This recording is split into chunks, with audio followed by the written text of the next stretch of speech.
27 अप्रैल 2026 की ये बात है। मुंबई में भिंडी बाजार इलाका है। वहां पर पुलिस वाले जो होते हैं वो सादा वर्दी में घूम रहे थे।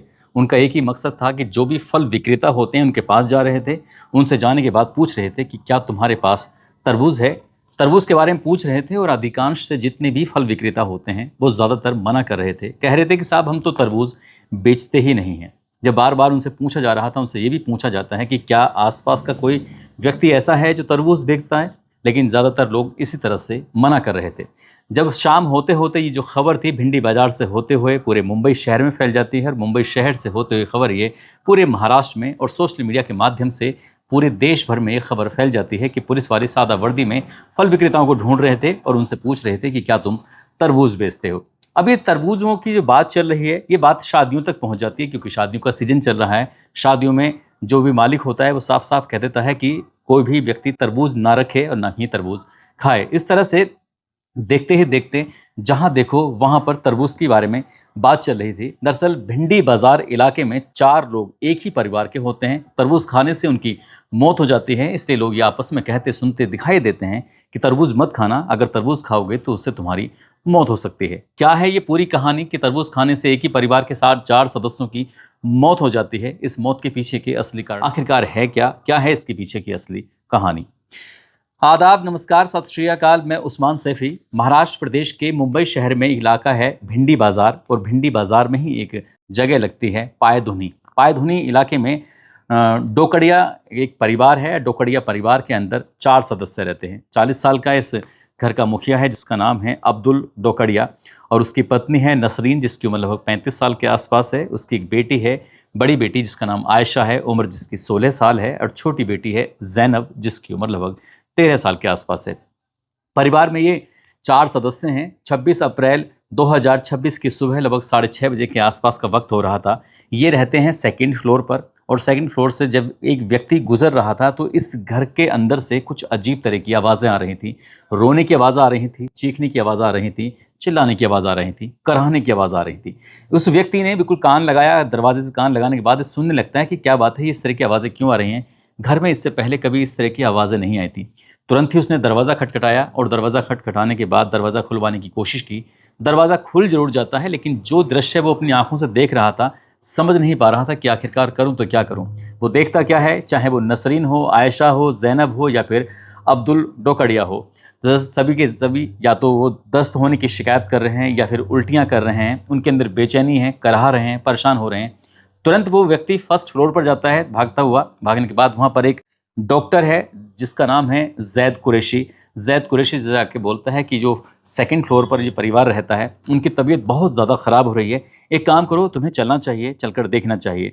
जैसे ही डॉक्टर जैद कुरैशी ने ये बात सुनी, तुरंत ही वो सेकंड फ्लोर पर पहुंच जाता है। वहां जाने के बाद जो दृश्य अपनी आंखों से देखता है, देखता क्या है, परिवार की स्थिति हालत तो बहुत ज़्यादा ख़राब थी, लेकिन सबसे छोटी वाली जो बेटी होती है, इसका नाम जैनब होता है, उम्र जिसकी 13 साल के आसपास होती है, उसकी पल्स ने काम करना बंद कर दिया था। ऐसा लग रहा था पल्स बहुत हल्की से चल रही है।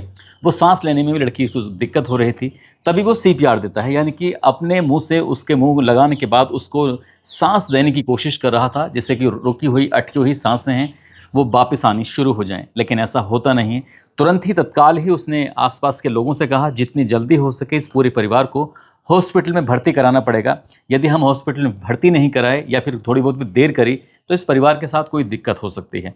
वहीं पास में ही नज़दीक में ही कि साबू सिद्दीकी एक हॉस्पिटल है। साबू सिद्दीकी हॉस्पिटल के अंदर इस परिवार के सभी सदस्यों को एडमिट करा दिया जाता है, भर्ती करा दिया जाता है। और वहाँ उनका प्राथमिक उपचार होता ज़रूर है, लेकिन साबू सिद्दीकी हॉस्पिटल के डॉक्टर होते हैं वो साफ साफ कह देते हैं इनकी हालत बहुत ज़्यादा सीरियस है, इसलिए सरकारी JJ हॉस्पिटल है, आप इनको वहाँ पर लेके चले जाइए।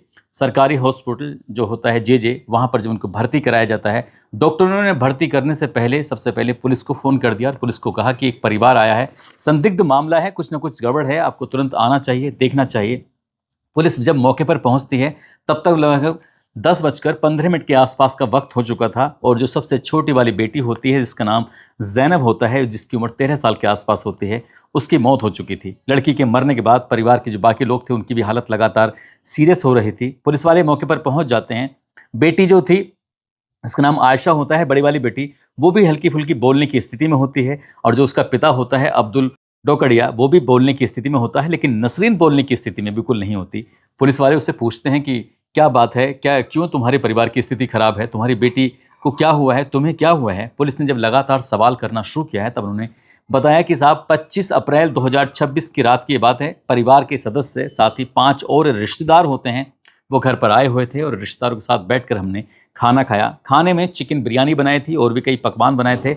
आराम से खाते हैं और खाने के बाद फिर जब सोने का वक्त हो जाता है तब ये बाकी जो मेहमान होते हैं वो तो सब चले जाते हैं, लेकिन यहाँ पर इस परिवार के जो 4 सदस्य होते हैं वो ही बचते हैं। रात में लगभग 1 बजे के आसपास की बात है, जब टीवी भी देख रहे थे तभी ये फैसला करते हैं कि क्यों ना तरबूज रखा हुआ है, तरबूज खाते हैं। जब बात तरबूज रखने की आती है, तरबूज की खाने की आती है, तो परिवार के लोग आराम से बैठ के इत्मीनान से चारों यानी कि पति पत्नी और उनकी दोनों बेटियां आराम से बैठकर तरबूज खाते हैं। और तरबूज खाने के बाद जब नींद का वक्त था तो नींद लेने चले जाते हैं, इनके सोने चले जाते हैं। लेकिन जैसे ही सुबह के 5 बजे का आसपास का वक्त हो रहा था, चारों की हालत एक साथ ही बिगड़नी शुरू हो जाती है। कभी तो उल्टियां होनी शुरू हो जाती हैं, तो कभी दस्त लग जाते हैं। उल्टी दस्त इस तरह से लगातार दिक्कतें हो रही थी। तभी आसपास के किसी ने व्यक्ति ने देखा। देखने के बाद नज़दीकी डॉक्टर को बुलाया और बात हॉस्पिटल तक पहुंच जाती है, बात पुलिस तक पहुंच जाती है और उसमें से एक लड़की की मौत हो जाती है। पुलिस वाले अभी इस मामले की जांच पड़ताल में जुटे ही थे। उसके घर जाते हैं, घर जाने के बाद ये जांच पड़ताल कर रहे थे। फॉरेंसिक टीम को बुलाया जाता है। फॉरेंसिक टीम ने एक एक सबूत को, एक एक चीज़ को देखना शुरू कर दिया कि आखिरकार क्या वजह रही होगी। क्या तरबूज के खाने से मौत हुई है, या फिर बिरयानी की खाने से मौत हुई है, या ऐसे तो नहीं है किसी ने कुछ और मिलाकर दे दिया हो, उसकी वजह से इनकी मौत हो रही है। क्योंकि जब पुलिस वाले उधर जांच कर रहे थे, इधर नसरीन की जो बड़ी बेटी होती है आयशा, उसका वो भी दम तोड़ देती है और कुछ ही घंटों के बाद नसरीन भी दम तोड़ देती है। और जैसे 26 अप्रैल 2026 की रात लगभग 10:30 बजे के आसपास का वक्त हो रहा था, तो अब्दुल डोकड़िया भी मौत की नींद सो जाता है, यानी कि उसकी भी मौत हो जाती है। एक ही परिवार के 4 सदस्यों की तरबूज खाने की वजह से मौत होना, ये वाकई न केवल भिंडी बाजार में बल्कि पूरे मुंबई महाराष्ट्र से होते हुए पूरे देश भर में खबर ये आग की तरह फैल जाती है। अब पुलिस और प्रशासन इस मामले की जांच पड़ताल में जुट जाता है कि आखिरकार क्या वजह है, क्या नहीं है कि एक ही परिवार के सदस्य इस तरह से वो मर कैसे जाते हैं, क्या वजह है। जब पुलिस ने इस मामले की जांच पड़ताल करना शुरू किया है, एफएसएल टीम ने मौके से जो सबूत जुटाए थे उसमें से तरबूज का सैंपल लिया था, क्योंकि सबसे लास्ट में फिर तरबूज ही खाया गया था। तरबूज के लगभग 11 सैंपल लिए थे, न 11 नहीं 11 दिनों के बाद इसमें लगभग 54 बार इसके टेस्ट किए थे। तो 54 टेस्ट में रिपोर्ट ये आती है कि चूहे मार की जो दवा होती है, चूहे मारने वाली, वो तरबूज के अंदर मिलाई गई थी और उसकी वजह से इस पूरे परिवार की मौत हुई है। अब बाहर का कोई व्यक्ति रात के 1 बजे कौन आया, किसने मिलाया, क्या नहीं, तो बहुत सारे सवाल थे। पुलिस की जो थ्योरी थी वो 3 बिंदु पर जाकर अटक जाती है। पहला जो बिंदु होता है कि कहीं ऐसा तो नहीं है इस परिवार ने सामूहिक रूप से अपनी परिवार की जीवन लीला समाप्त तो नहीं कर ली है।